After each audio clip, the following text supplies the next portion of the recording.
Ladies and gentlemen, boys and girls, the award-winning Great Indoors is proud to come to the fabulous Las Vegas Convention Center, MWC 2022. Baby, let's make it amazing. Thank you for the last time, Mr. Sinatra.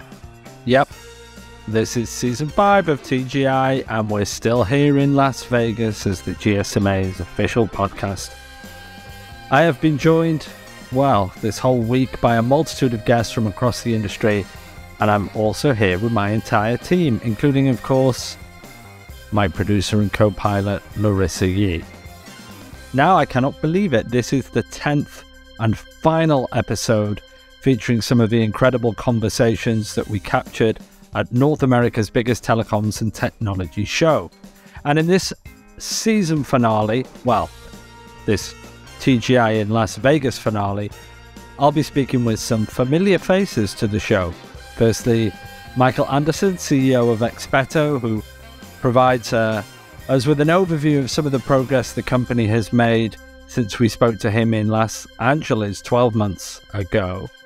I then chat with Steve Yapsuga. He's a partner and CEO at Capital Telecom, and he shares his perspectives on a variety of topics. And finally, to bring the curtain down on TGI at MWC 22 Las Vegas, I speak with Ben Posthuma, who's the head of product at GenXcom, and he's also been on the show before when we were in Los Angeles. So today's big question on TGI is, in these times of uncertainty, how does innovation still thrive? So let's bring it home one last time, Las Vegas, one last time. So my first guest of the day here, day 3, MWC 2022 in fabulous Las Vegas. And I'm joined by a former guest of the show, a friend of Amdocs and a friend of ours, Mr. Michael Anderson from Expeto. Michael, welcome. How you doing? I guess maybe now I'm a recurring guest, right? Yeah, you're a recurring guest. You're a frequent flyer. There you go. On the Great Indoors now. But Michael is the CEO of Expeto. Now, we met a year ago in Los Angeles. There was some great stuff that you guys were embarking on at that time. A lot has happened in the last 12 months. So how busy have you been? What's been going on? What's happening with the customers? And what are you seeing in the world at large? I can tell you that we have been extremely busy, and, to kind of borrow an Amdocs catchphrase, it really has been an amazing year.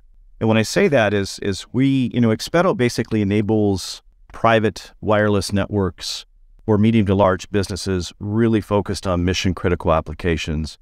It's sold as a service. It's a software platform. We work with any RAN, but we also have native support for what we call public and private on the same platform. So what that means is that our customers that have 50 locations, 100 locations, some may have private networks, some may be using, macro networks like from T-Mobile and Verizon and Vodafone, but we give them really a single virtual private mobile network that's bonded with their IT systems. So they have the agility, they have the control and the reach, all managed from a single pane of glass. And I think that, we've been talking, back to your question about private mobile networks. And, we tend to do it from, kind of the vendor perspective. It's like, hey, the network is the thing. The connectivity is the thing. But in the last year, really interacting with a lot of customers, and I'll talk about our projects, fundamentally what we're seeing is that the customer's perspective is that they want an enabling foundation or fabric that is connectivity, it's compute, and the application layer. And quite frankly, they don't want to spend a lot of time talking about the how and the acronyms. They want that in place. They want it to work at a mission critical level so they can get going with applications like, autonomous vehicles, robotics, sensors, things that are really going to make a difference in the business. And this past year, it's been all about outcomes for us and helping our customers and our partners to drive those outcomes.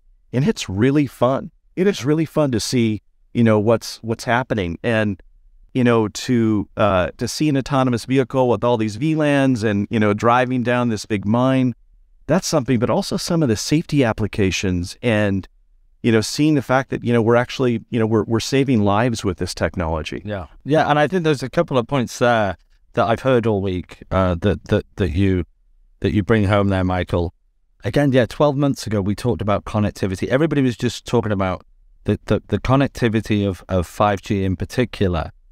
And all of those use cases, all of those things that we dreamt about, speculated about, prophesized about, they're coming to be now. Like you said, autonomous cars in particular. I remember mocking it, said all I ever hear about is autonomous cars. But 12 months on, it's here. We're at that next stage from now. We've taken a step up from that connectivity, right? Yeah, and the U.S. government in particular, right? We're seeing approvals, right, for level 3 autonomous driving, right? We're starting to instrument the cities and really, the roads to take advantage of that. And, just here at MWC, we had the Tesla Hypertunnel. I'm not sure if you did. I went on it. Yeah. It's just like, this is really, really neat. And it's such a nice, I think, shot in the arm, from an industry perspective that, quite frankly, I think a decade ago was getting a little dull. But you mentioned something else that I've heard prominently this week, and that's the focus now away from feeds and speeds and functions and features, but to outcomes.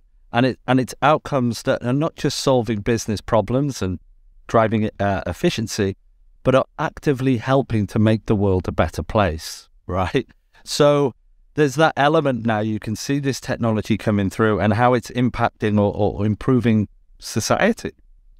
It's a little bit provocative, but you go sit down in front of a CIO, a CEO, somebody running a university, and 5G is neat, like you said, speeds and feeds, but it's like, so what? Who cares?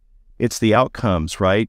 And to your point, in this past year, as a community, we have a lot of projects that we've delivered. Universities, like you said, there's the Halo car that you took a ride in today.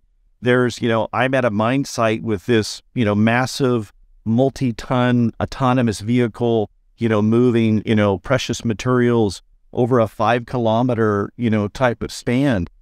And that's great. We've done some interesting things, like I said, with, utilities. One of the great things was they're actually putting these wildfire cameras out. Wow. Right? Yeah. Connected to the network. And you talk about outcomes, just this past summer, they have stopped fires in their tracks like 70 times, right? And that's, maybe 700 acres, who knows how many, 7,000 acres that didn't burn, that didn't, create smoke and didn't harm lives and burn houses. That's fun. It gets me up in the morning. No, and it adds an extra dimension of interest into what we talk about every day. And I'll give you an example of yesterday and a conversation I had with a chap from Australia and from a IoT SATCOM company. His main use case was monitoring and controlling the livestock in Australia. And he said, I can save 7% of the livestock that perish. And he said, and in Australia, that's a lot of cows. Right. You look at these real life examples and then how that manifests itself back, and it's really incredible. Really incredible. Yeah. You and I, we've known each other a while, and remember this big, smart agricultural project, right, that we did north of Seattle. And we talk about the fact that food production has to double. And I think a lot of time we think about, okay, how are we going to grow more? But back to the livestock example with the cows, a lot of it is going to be by doing it better, right? And that 7%, that's a lot of extra food for the world. Yeah. And even here, another example just to share with you, because it's exactly on that topic. There's a company that do ambient IoT tags, and they can monitor all the food supply to ensure that food doesn't perish. So if they can prioritize that flow and that supply chain based on tracking, and these tags check the temperature, check the moisture, it's amazing. All of these things is like you said, it's not doubling the food production, it's improving or diminishing the amount of food that you lose. Now, you gave a couple of examples there, Michael, of some of the stuff that you're working on, in particular the autonomous driving in the mines, But do you have some other examples that have come to be in the last 12 months that are really interesting? Yeah, and I can go small as well. We have a university project, back to the food perishing. Yeah. It is, not uncommon for them to have outages with electricity. And as you can imagine, a university is feeding a lot of people.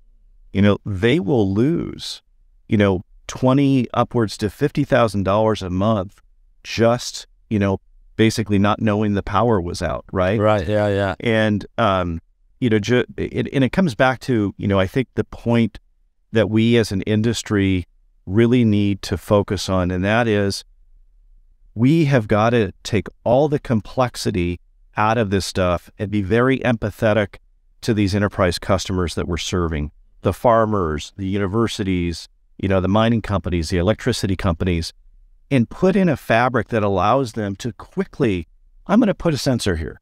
And it doesn't need to be an integration nightmare.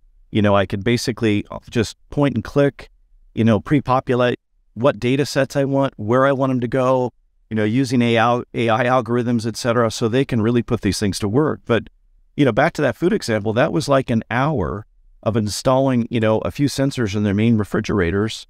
And now they know when power, is out, they're kicking in those extra generators and saving money. And if they, a university, they do that, 5 times a year, that's real money. Yeah. Autonomous vehicle, yes, no, that's really major. The electric utility I mentioned, I talked about, but the other big piece of this is accelerating what I would say, renewable energy is the main source of power for the communities. And by basically putting in the ability to instrument the grid, they're enabling, first and foremost, a much quicker transition from dirty sources of generation to completely, as they say, clean and green, but also putting in the ability to what we say to kind of shape and shave the load at the distribution grid so that there's no disruption to power, right? Because by definition, that renewable power is intermittent. So again, we're seeing all this stuff, before our eyes. And I think that, as a company, a lot of times people are like, oh yeah, Expeto, I've heard of you guys. We haven't put, money into marketing 5G or marketing private networks. We really had our heads down, innovating, really working with partners to drive these outcomes. And, what a difference a year makes. This whole show isn't about, if we're going to do things, it's how we are doing them, how we're going to start repeating them and taking those to scale. Yeah. And, that's where the dividends start paying off. And now, I come back this year, it's like, oh, Expeto, you guys, you're the leader in mining, you're doing these electric utilities, you're doing all these mission critical projects. And you guys have been a part of those projects as well. Yeah. So together, we're on some good. Yeah. And that's where our mantra, make it amazing, comes to life now, because we have this thing called Amazing Stories. And one of them is the food resiliency program in Snohomish County that you mentioned earlier, Michael. And we call it Amazing Apples.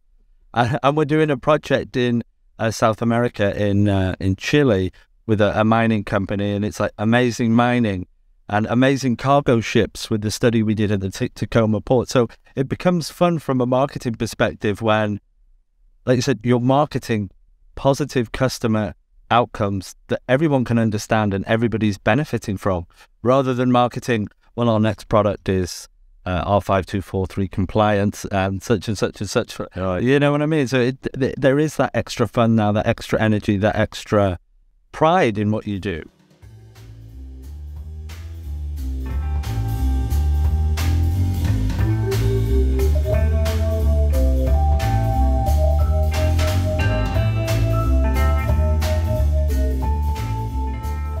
So what's next in the next 12 months? What do you think? We've seen this inflection point. We've seen a really great 12 months since we were in Los Angeles. When we meet here in 12 months' time back in Las Vegas, what do you think could happen? I think more. We are leaning in with our partners and really trying to put our investment into success stories.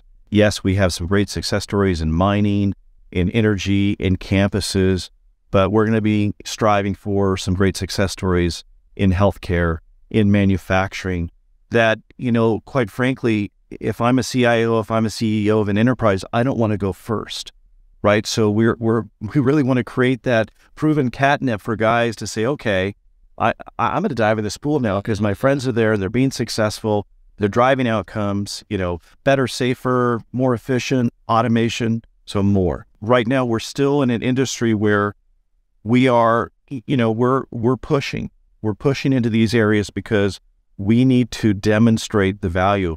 But next year, I think there's going to be a lot of pull. I think those farms, those manufacturers, those mining companies, they're going to be calling us to say, I want some of that. Yeah, give me some. But the last point I'll close on, and you mentioned it there as well, Michael, that I've seen this week more than ever before, is everybody now appreciates and understands the need for collaboration with partners. No one's doing anything unilaterally or on their own. And it's interesting to even see competitors collaborating to some degree, right? They'll compete again in the future, but that openness now, that ecosystem, that collaboration, it's pretty strong, right?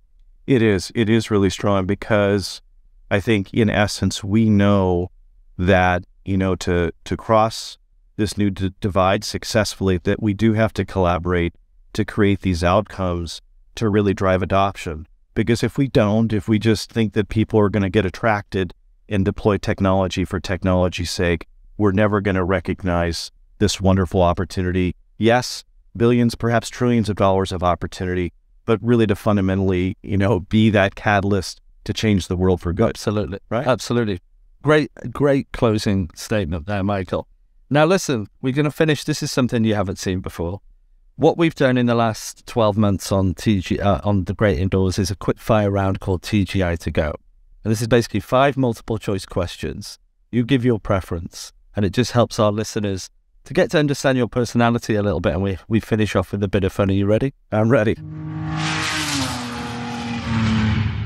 TGI to go. First question. Everybody's had this question this week. Frank Sinatra or Dean Martin? Frank Sinatra. Blackjack or slots? Blackjack. And I'm sure you'll stay in the weekend, so I'm sure there'll be plenty of time for blackjack. Blackjack, I think blackjack for the wife, me by the pool, reading. Biking or swimming? Swimming. Yeah, well, you'll be at the pool this weekend, that's nice. Vancouver or Miami? 2 very different cities. You know what? That run into Stanley Park is very wonderful, but man, that Cuban food and that sun and ocean, I'm going to go Miami. Okay, nice. Now, I don't know why I always get these questions around lunchtime, but they never help me. Lobster or pasta? I'm going to say probably pastel. Yeah. Now, and your wife is coming in for this weekend. Are you going to have a chance to sample some culinary delights of Las Vegas? Yeah, I think we will, but as you know, at MWC, there's been quite a few dinners and food, so I think that we're probably going to focus more on activity, than eating, but absolutely some light bites for sure. There you go. Well, Michael, it's been a pleasure to have you on the Great Indoors again. Great to see you, great to speak to you, and we'll see you again very soon. See you in a year. Thanks so much. Cheers, mate. Cheers.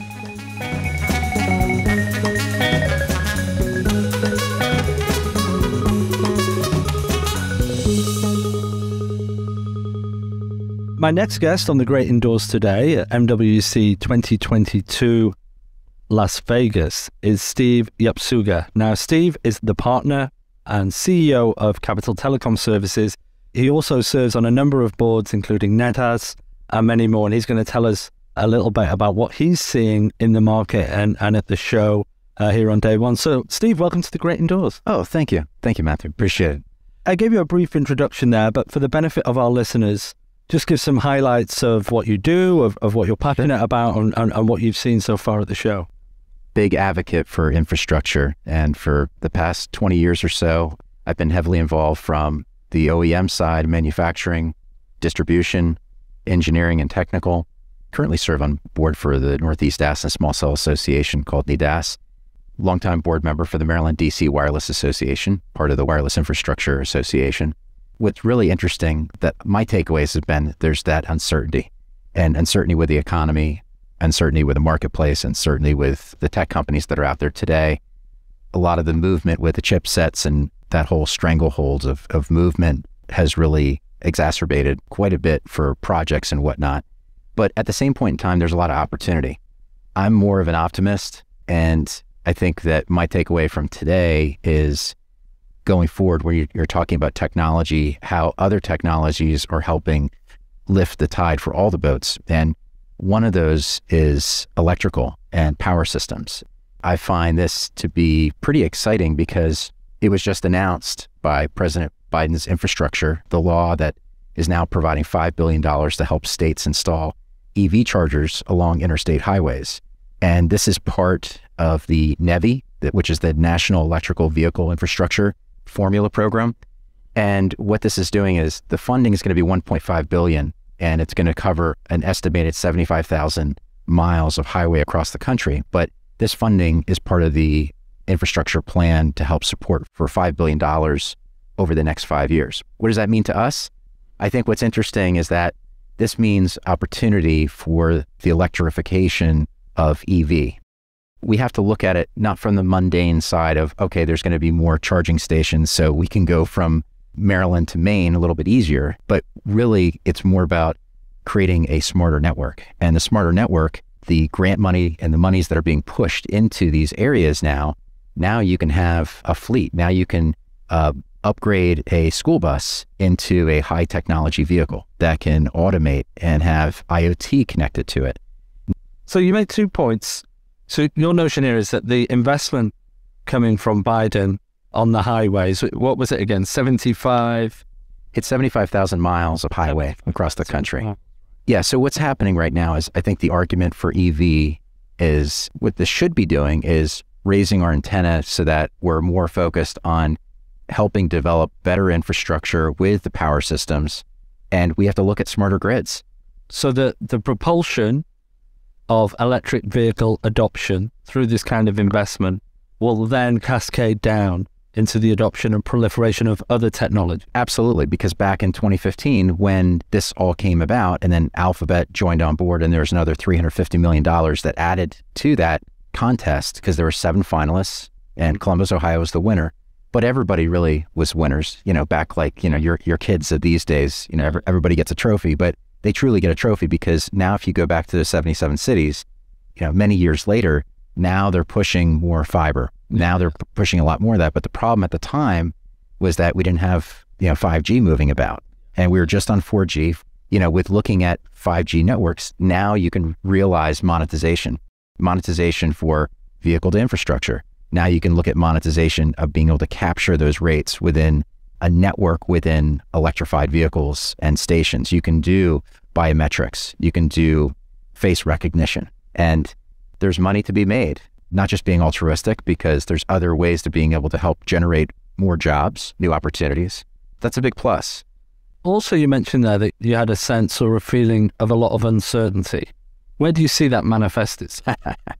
Well, part of it is the conundrum of not enough people out in the workforce today. I mean, my company, what we're doing is we are doing everything we can to bring in great people, and we're hiring like mad. It's tough finding people because there's just not enough of that workforce. And yeah, this is something that we talk about a lot. And I know there's great programs out there through the Wireless Infrastructure Association, through TIRAP, and there's other organizations, nonprofit organizations that are helping push apprenticeships and things like that through NATE and others that are doing a fine job.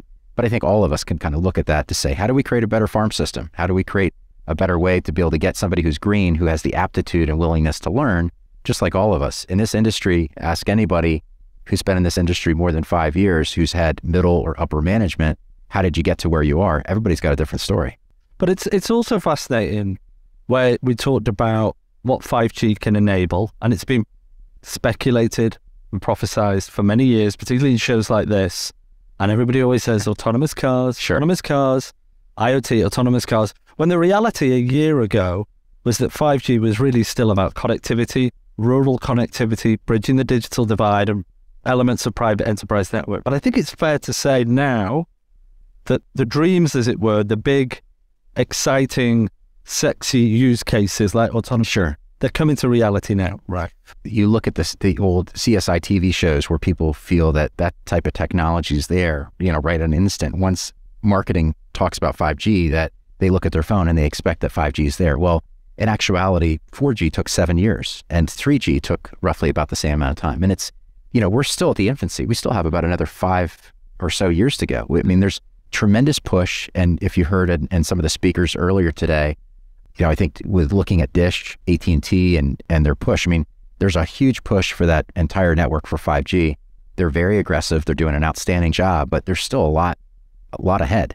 There's a lot of road ahead, so to speak. But back to the monetization, I think that if we're looking at some of the other peripheral technologies, rather than, yes, there is vehicle to infrastructure and vehicle to vehicle, that's coming out. And you can see that with the software updates with companies like Tesla.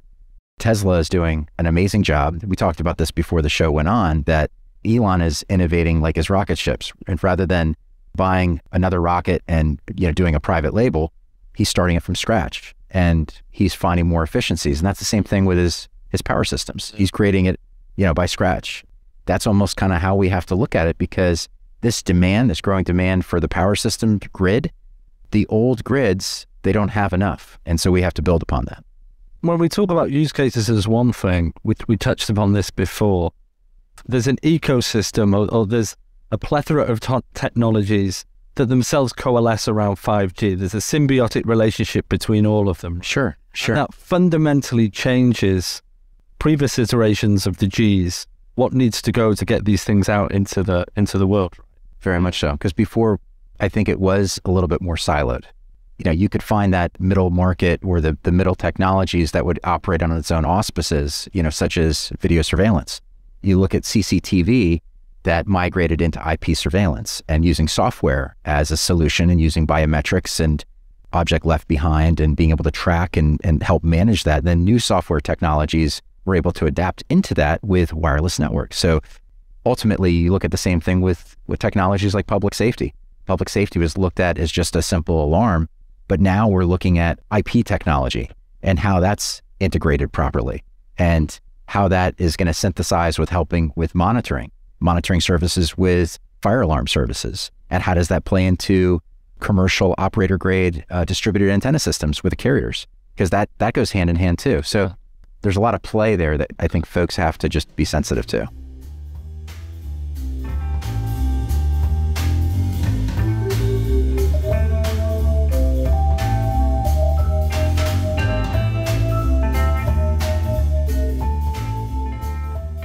And let's do a bit of future gazing now. Let's look at the tea leaves, because 12 months on from when I met many of these people that I've met today, the world again looks very different. So that all aside, any geopolitics or supply chain issues, what would be your prediction, Steve, for 12 months from now? Well, I can tell you outside of the political realm itself, I'm really bullish on the EV market. I'm really bullish on the opportunity ahead. You follow the money and you follow the trend, and when you're looking at all this grant money that's being pushed and the opportunity that those have the capability of being able to move in and help create these networks and the intelligence behind it and the opportunity of creating that intelligence behind it, there's a lot of upside. The other side is, you look at some of the light license networks. There's a lot of talk from Dish, for example, between the 12.2 to 12.7 megahertz, the old core satellite TV station signaling. Yeah, there's a lot of this middle area if you're looking at the lower midband between 3, 7, and 4 gigahertz. And this is something that has really got to be addressed. Internationally, the middle bands are really hot. They're really pushing it. But in the US, that's really a constraint right now. And that needs to be addressed so that there's more opportunity. And we're starting to run out of it. So long term, yes. Short term, you see just more infrastructure growth overall. And that's where technology comes in. You've got certainly a lot of smart folks out there that can create new opportunity hanging off the edge, but you have to be able to offer that pipe or the speed and the space. And if you look at 2021 alone, had just as much traffic data that in the usage from than 2010 to 2020. So if you think about that, that's massive. Yeah. And it still continues to just blow away, as far as its growth, and sure, it's incredible. Sure. Now, you mentioned something there. You're very bullish on EV, right? And I've had this discussion a couple of times there. What about autonomous? I think the company that's shining North Star right now is Tesla with what they're doing with the technology. the more use that they have, the more intelligent they become. So back in, I think 2015, somebody in Australia hit a deer when they're in Australia, and that technology from that day understood, or is actually kangaroo, sorry. It was a kangaroo. They identified it, and then they put it in the software so that the next time they would understand that there would be a kangaroo in that area. So that has never happened before. So if I'm going home the next morning when I go into my Tesla and I turn it on, I'm getting a software update. We've never had that before. And those software updates are based upon the intelligence of other drivers. So yes, you can certainly argue with me, till you're blue in the face saying that, autonomous vehicle driving or the unassisted driving is not there yet. Okay. But it's getting leaps and bounds better. And we're starting to really turn the corner for sure. No, it's interesting because tomorrow I'm actually going to the office. It's here in Las Vegas of a company called Halo Car, and they partner with T-Mobile on their 5G network. Sure. And we're going to go they're the first autonomous taxis. In the area, right? Yeah. Yeah. Here in Las Vegas, this is where they got the first license in the United States. So we're going to go and give it a go. Sure. I'm going to get in one. Think about the sample study. So back in Pittsburgh, the University of Pittsburgh did a study where they had drivers for Google. They would have individual drivers having to drive all around Pittsburgh.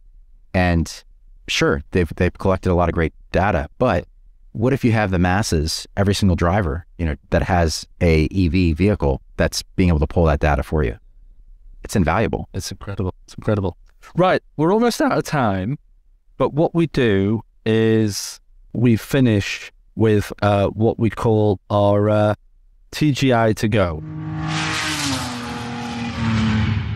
TGI to go. So question number one, and I think you'll know where this one comes from: Frank Sinatra or Dean Martin? Sinatra. Yeah, he was here early, and it's amazing how many people I've asked that today and told them that Frank Sinatra, and they're like, the real Frank Sinatra. Yeah. And I'm like, yeah, it's amazing what technology can do. He was great. Boston or San Francisco? Boston fans aren't going to be happy about this, but San Fran. Blackjack or slot? Blackjack. Easy. That was an easy question. And have you done any blackjack since you've been here? I did very little. I'm going to do more tonight. Okay. Good luck. Good luck. Thank you. Thank you. Kayaking or hiking? Hiking. Yeah. And this is going to help us determine what we have for dinner tonight: lobster or steak? Oh, steak. Yeah. Yeah. All right. If I was in another location, I would go with lobster. If I was in Boston, I'd go lobster. Of course. Of course. Thank you very much, Steve, for the conversation. If there was something you'd want to impart on our listeners as your final comments, as a prediction, an observation, or something profound you'd like to leave our listeners with, what would that be? I think healthy arguments are great. And I think in society today, I think we walk away from it too much. And, I'm in the old adage of the analog and digital divide, where people could sit down and have a beer or a cocktail and have a healthy debate. And I think we miss that. And I think, with Mobile World Congress, it kind of brings that back again. So it's good to see that. Absolutely. Great. Well, pleasure. Thank you so much, Steve. Absolutely. Pleasure. Thank you.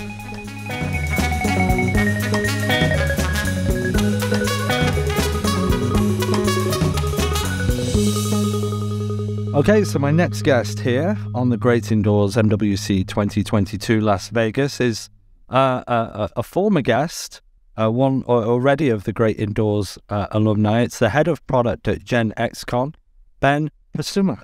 Hi, Matt. Thanks for having me again. No, thanks for coming back. Always good to see a familiar face. It's always fun to do these. Yeah, and it doesn't feel like 12 months ago, does it? My God, it does not. And I feel like we were just in Los Angeles not too long ago. And I recall Los Angeles was particularly interesting because that was the first show that all of us had come back. Yeah. And it was not so widely attended, but it was kind of good to get back out there and figure out the whole routine again. And now we're back in full swing. We had a pretty decent showing at Barcelona. And we've just been heads down cranking out our product for the last 6-9 months or so. And a lot of changes since the last time we talked. Well, then maybe we'll start there. So if you could just give us our listeners a refresh on Gen XCom and your role, and indeed, like you said, what's happened since we spoke last. Yeah, absolutely. Thanks. So at GXC, formerly known as Gen XCom, we've done a little bit of rebranding, kind of looking towards that next generation of networking and services. At GXC, what we're doing is we're delivering private 5G cellular networks for enterprises. It is an end-to-end solution.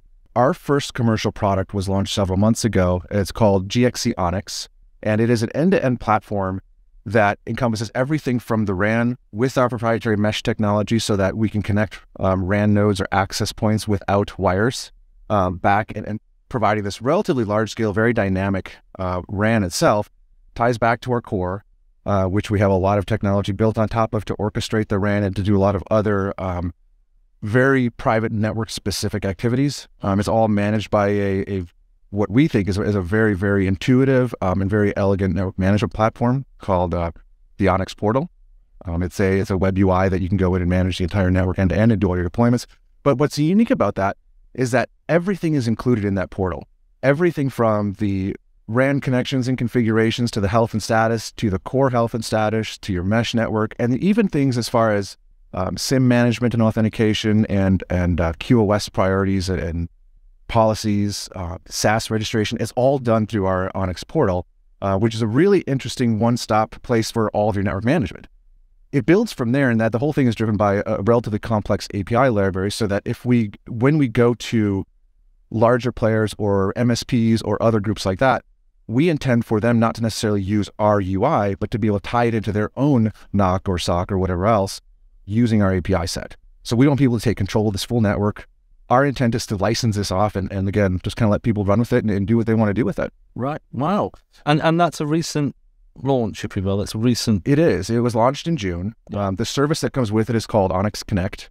And it's a monthly subscription fee. You basically one fee per month, and you've got the whole network for as short or as long as you want it, basically. Now, I remember when we turn back to 12 months ago, I remember meeting Sampath, who's now the CEO of Verizon Business in Los Angeles. Okay. We talked about 5G. And he said, for me right now, 5G is three things. He said, rural connectivity, fixed wireless access, and private enterprise networks. Right? That was a year ago. Lots of talk about private enterprise networks this year. The 5G networks are rolling out all over the US with the C-band rollouts with Verizon and AT&T. So what's the demand? Are you seeing a big demand now in the enterprise domain for these private networks? We absolutely are. It's widely recognized across a lot of the enterprises that we've talked to. There's been a lot of literature put out in the last 12 months even, where enterprises are fundamentally recognizing, certainly those ones who want to move towards automation and more of a digital transformation, they're very much recognizing that their current network infrastructure is just not cutting it. It may be fine to connect laptops in corporate offices. It may even be fine for some warehouse applications or some other enterprise applications. But at the end of the day, when a company wants to scale up and really focus on automation and really focus on digital transformation and really building in these very elegant workflows, they need a better network. And a better network means reliable connectivity. It means connecting devices and having them stay connected. It means mobility from inside to outside to back inside, so covering the entire campus. Yeah. And it allows us a single network operation where we can control and we can segment the network to give different priorities and policies to different user groups. And so there's just a lot we can do. And so it's private networks in general are really being looked at right now almost universally in those certain types of industries as kind of the next way forward. One thing though that's kind of interesting that you mentioned, there has been a really big, mainly marketing driven effort to talk about 5G. Everyone wants to talk about 5G. We've been talking about 5G use cases for a long time. Yeah. They've emerged and they've kind of come up, but at the end of the day, everybody keeps asking me, when are we going to deliver 5G? When are we going to get 5G? When are we going to get this? And the problem is, technologists like to find solutions to problems. We like to be kind of prescriptive to say, oh, well, you've got a problem. Let me give you a network. Let me give you 5G. Let me give you private cellular, whatever it is. Sometimes we fail to look at what problems we're actually solving. If an enterprise comes to me and says, hey, I can't connect my robots. They keep losing connection and I've got to go send people out there now to go retrieve them and it's very, very inefficient. My solution is not 5G. My solution is, let's figure out how to connect these devices to do the actual use case. And maybe 5G is a solution, maybe LTE is a solution, maybe Wi-Fi is a solution. It doesn't really matter at the end of the day. We want to solve a use case rather than applying a technology to a problem. You know, one of the things is what we're seeing is the technologies themselves that get a lot of the attention, like the Bluetooth, the IoT, the 5G, the edge compute, all these things that we love to talk about and we love to invest in. Yeah. We have a habit of kind of becoming very, very really attached to these ideas. And we say, well, we got this thing now in our toolkit. Let's go solve problems with this thing, this tool that we have. And we're not listening to what are we actually solving. And so it's almost become a very big distraction for us. And as a product manager, it's very much distraction from the roadmap. And the roadmap is solving use cases, solving problems. If I get focused too much on, oh, I got to have a 5G solution, I got to have this solution, I've got to have this solution, then we're losing a lot of ability to actually focus on what matters. And so at GXC, we are offering LTE solutions. We're offering 5G solutions. We've got O-RAN solutions. We've got all of it in the lab. We've got all of it as products. We've got all of it available. But we're not talking about private 5G necessarily. We're not talking about private LTE. We're just talking about private networks and what we can do with that, and leaving it as vague as that to open up those creative channels to think, okay, what can we use now, without being too distracted by the names. No, and I'm going to steal this from an analyst I spoke with earlier, Matt Hatton. He said, everything is traditionally supply-side driven. Right. We'll build it, and then we'll figure out what we're going to do. Right. Rather than demand-side driven. What's the problem I need to fix? And then build the technology to match the problem. Right. And he gave me a really good example of the metaverse, where he said the metaverse is the first concept that's actually demand-driven. We know what it looks like. We know what it can give. Now we've got to build or harness and utilize the infrastructure to make it a reality, as opposed to the other way around. Let's build it, and maybe they'll come once we build it, isn't it? Absolutely. The metaverse is a really interesting use case, and it's really going to be, probably the next big thing that we're all talking about. We already are. Right. We've done a lot of conversations about the metaverse, and it's really an interesting thing to focus on. But again, 5G alone is not going to give us the metaverse. Private networks are not going to give us the metaverse. It's going to be all of us, all the technologists, everybody working together to look at what are we trying to do with this? What are we trying to solve with this? And now let's kind of work backwards, figure out how to do it, and then deliver a solution.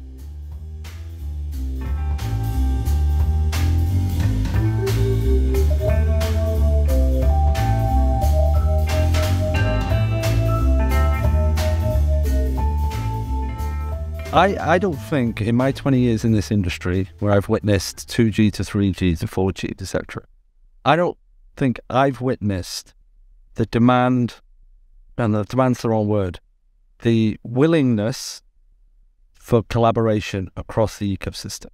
No one company can do, like you said, on its own. It's not going to happen. There needs to be an ecosystem. There needs to be a collaboration.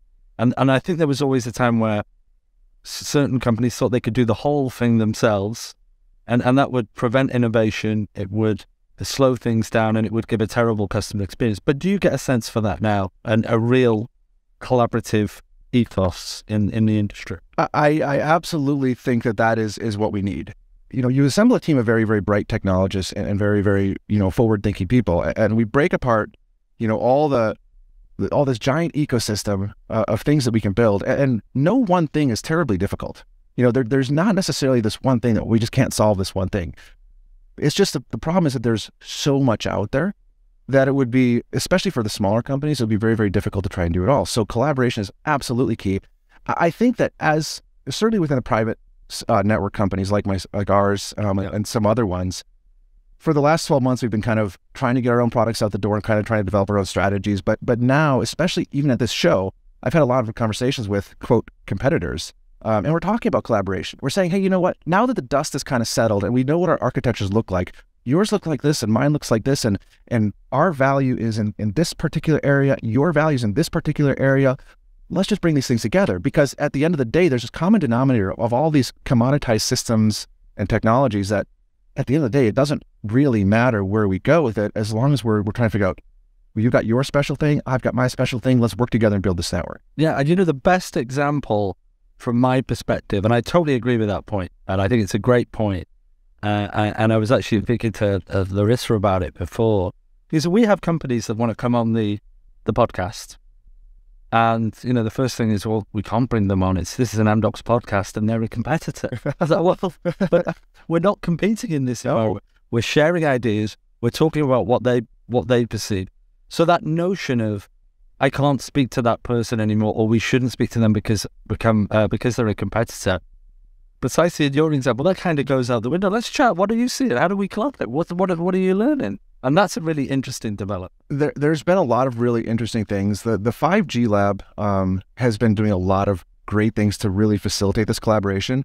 they are directly focused on use cases, and Jim and Scott and the leadership there are doing a really great job of looking for where are these application companies and how can we take these applications, use everybody else that we have to be able to provide the infrastructure to support these. But at the end of the day, what we're doing is we're developing applications for the future of technology and future of enterprises.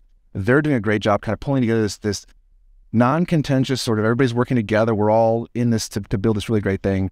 There's some other groups doing that too. Linux Foundation is doing some really great things with the 5G Super Blueprint. Right. We're very involved with that. And again, there's a lot of companies involved with that you look across the board and you're like, we might be competitors here, but it's not that at all. We recognize that the potential and the addressable market for private networks and what we can do in general is so big that the only way we're going to penetrate this is by working together and finding solutions that actually make sense rather than kind of going out this unilaterally with each company. Exactly. So, I couldn't agree more. It's a great point, and I'm glad we touched on that. TGI to go. So this is TGI to go. Are you ready for it? Let's do it. Okay, here we go. So question number 1, Dean Martin or Frank Sinatra? Both? I've got to say that one might be a little bit lost on me. Right. But obviously being in Vegas, it's everywhere in history. And so, obviously what those two guys have done and kind of, it's legendary around here. And so you kind of feel that. And so I can't pick one in the fight. Look, we'll stick around until 3 o'clock because one of them's turning up. Yeah, seriously. The next question I have is Barcelona or Amsterdam? Amsterdam. Because of your Dutch heritage? Because of my Dutch heritage. I've traveled to Europe countless times. I've never actually had the opportunity to go to the Netherlands. I've never been to Amsterdam. And so one of these times it's just, I've always thought, one of these trips I take over, I'm just going to take a weekend and just go visit and just kind of maybe go see where my heritage is from and all that. But I've done a lot of time in Barcelona. I love Barcelona, but let's see something new. My choice would be Amsterdam as well, by the way, my choice. Again, we're in Las Vegas. David Copperfield or David Blaine? It's got to be David Copperfield. Yeah. Have you been to any shows since you've been here? Not this week, no. No? Are you planning to or anything?